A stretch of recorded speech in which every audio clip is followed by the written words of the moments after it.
In the early hours of December 8, 1982, 15 voices were permanently silenced. There were no witnesses, no recordings, only official statements and a lifetime of unanswered questions. This isn't just a crime story, it's a national wound.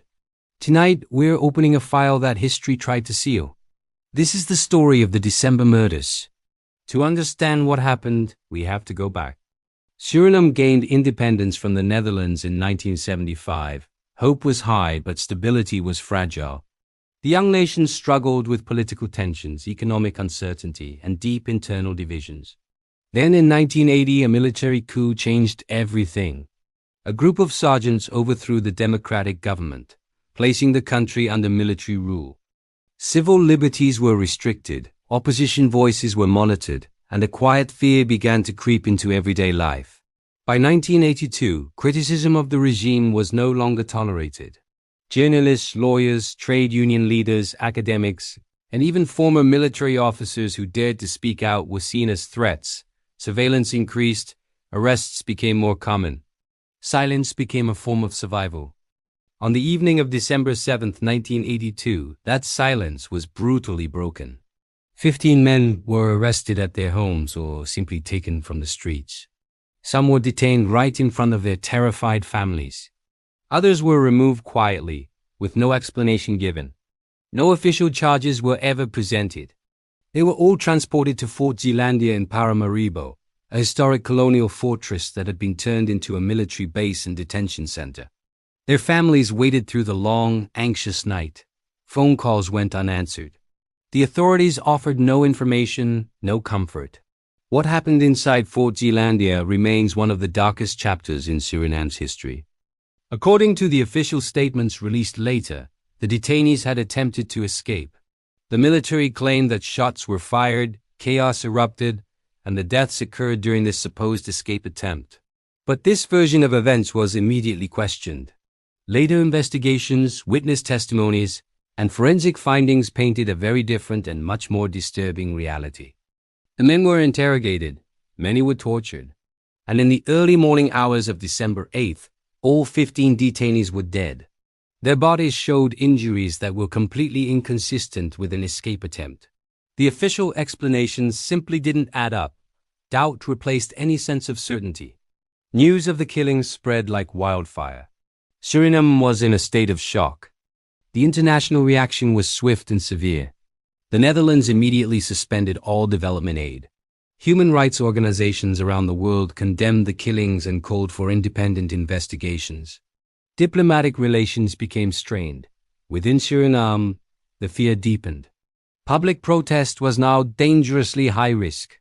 Media outlets were either silenced or heavily censored. Many citizens chose to go into exile, believing that speaking out could be a fatal mistake. The December murders were not just an act of violence. They were a chilling message. Opposition would not be tolerated.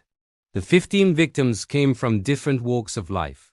There were journalists who reported critically on the regime, lawyers who defended human rights, academics who spoke openly in their classrooms, military officers suspected of dissent, and influential trade union leaders. They all shared one thing in common. They were perceived as a threat. Their deaths removed the voices that dared to challenge power and demand accountability. For many years, a heavy silence hung over the nation. It wasn't until the year 2000, nearly 18 years later, that a formal criminal investigation finally began. Witnesses were heard, evidence was revisited. International attention returned to the case, putting pressure on the government. But the path to justice was not straightforward. In 2012, a controversial amnesty law was passed which temporarily halted the trial. This decision sparked outrage among the victims' families, legal experts, and human rights organizations. Critics argued that justice was being deliberately obstructed. After years of intense legal struggle, the trial eventually resumed. Then, in 2019, a former military leader was convicted and sentenced for his role in the December murders. The court formally acknowledged the state's responsibility for the killings. For some, this verdict was a historic moment, a crack of light in decades of darkness. For others, it felt incomplete. Because legal closure does not always equal truth. Important questions remain unanswered to this day. Who gave the final order? What exactly happened inside Fort Zeelandia that night? Were all the responsible parties ever truly held accountable? Why were key documents missing or never recovered?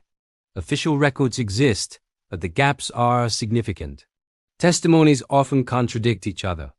Some potential witnesses never spoke, either out of fear or loyalty. Others spoke years later, when memories had faded or become distorted. The December murders continue to shape Suriname's political and social landscape. They remain a powerful symbol of state violence, suppressed truth, and unresolved national trauma. Every year on December 8th, the victims are remembered. They are remembered not only as individuals, as fathers, husbands, and sons, but as a stark reminder of what happens when power goes unchecked. This file was officially closed. But history does not forget. Families do not forget. And unanswered questions do not simply disappear. Some cases fade with time. Others, like this one, refuse to vanish. Thank you for watching. If this story resonated with you, please consider subscribing for more deep dives into forgotten history.